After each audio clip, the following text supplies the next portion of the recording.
For May of 2023, the Diecast International Builders have invited the community to do any Hot Wheels build. Well, when opening a black box recently, I got this incredibly ugly Batmobile from Batman, the Brave and the Bold.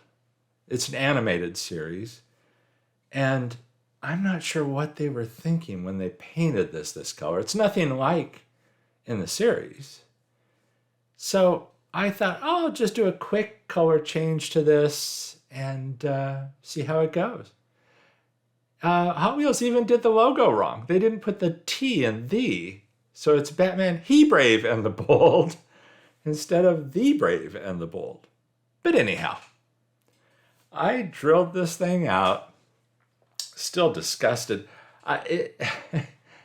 The paint looked worse even after I got it out of the blister pack. It just disgusts me, I'm sorry. Plastic base. I like the wheels. I like the red stripe around them, so I thought I'd keep that. The glass is new, and the body is incredibly ugly metal. The color is odd. The thinking of that racing stripe, I don't quite understand. But anyhow, I proceeded to clean up the casting. And what I was thinking was, I was going to clean it up. I didn't think I needed to clean it up too much. I was going to try a black chrome paint on this and then do a clear coat over it. And the paint, I was thinking would cover. It's not like a Spectra Flame, or at least that's not how it was advertised. You know, how it's described is more like a paint. So the casting itself, it's weird. They just don't seem to be doing these castings as well as they used to. There's just a lot of odd marks in the metal. But I thought, well, I'll clean it up. I'll get rid of the seams. And, nothing too fancy. So got it cleaned up. Then I, drilled it out. I did not tap this one. For this one, I used self-tapping screws. They are 256 screws. But for whatever reason, I thought, well, this one I'll just use the self-tapping screws on. I was certain they'd hold it just fine. And save the step. I was really trying to do this kind of quickly. So went over the body with the Scotch-Brite buffing wheel on the Dremel. And then threw it in the IPA, as you see here, to clean it up. And just to clean it up before paint. And I proceeded to hit this with the black chrome paint. Once I have it cleaned up, I hit it with the black chrome paint. And the plan was that I'd get it to this state. I'd hit it with the black chrome paint. And then what I wanted to do was mask off that liquid mask, that front Batman mask area of the body. That front end looks like a Batman mask, if you didn't notice it earlier. If you look closely, that's what it is. So I masked that off with a liquid mask, and then I went over it with blue metal cast paint, thinking the rest of the casting would have a chromish blue look, and the mask would be black. Well, that looked horrible. So as you can see, it went back to the stripper. The two things I learned. One, that my original idea was horrible.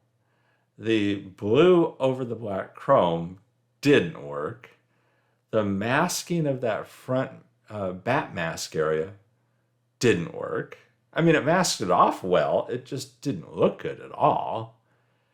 And the black chrome paint is actually more like a Spectra Flame than I realized. It's a thin paint. It's more like a metal cast in an odd way. It covers, but it also shows any little details under it.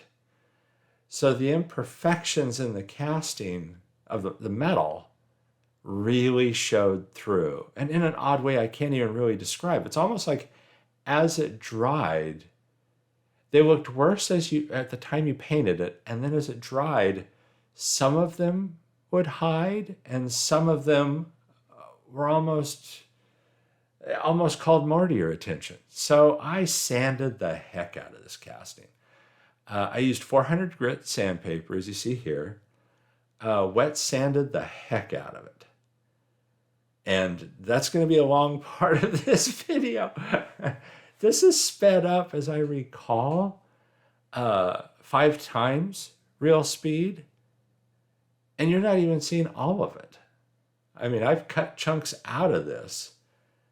And yeah, I just sanded and sanded and sanded and sanded with the 400 grit. Then I went over it again with the Scotch-Brite buffing wheel on the Dremel tool.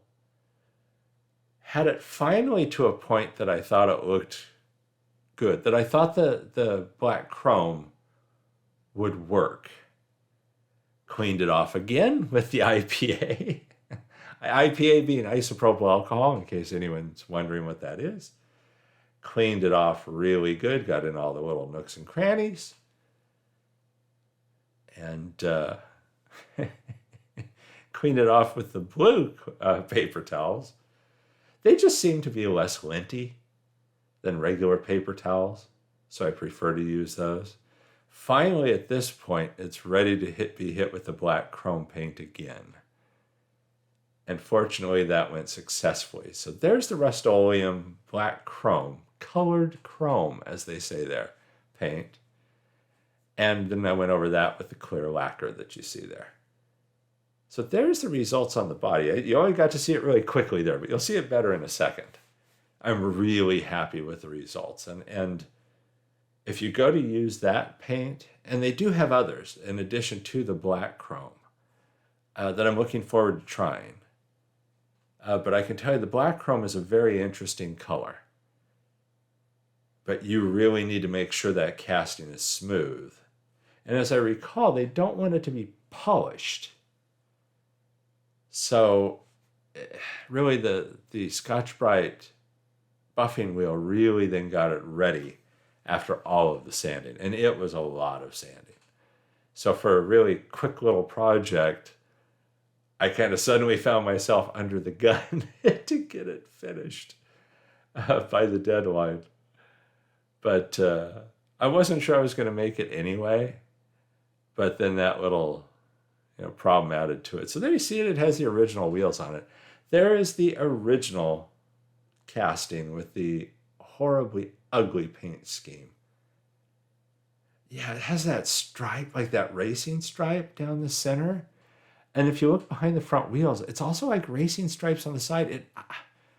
I have no idea what they're thinking. None at all. It's just horrible.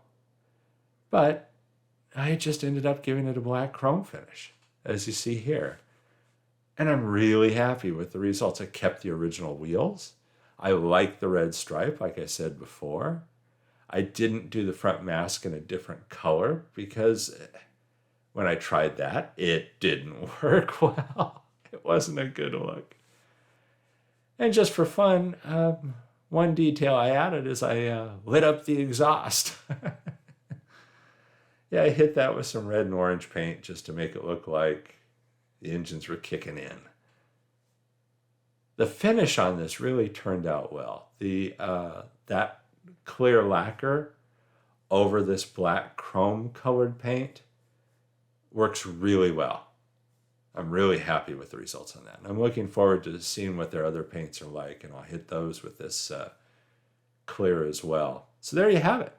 I'd like to thank the Diecast International Builders for hosting this month's event. And they have monthly events. Be sure and check them out. And here's some glamorous shots.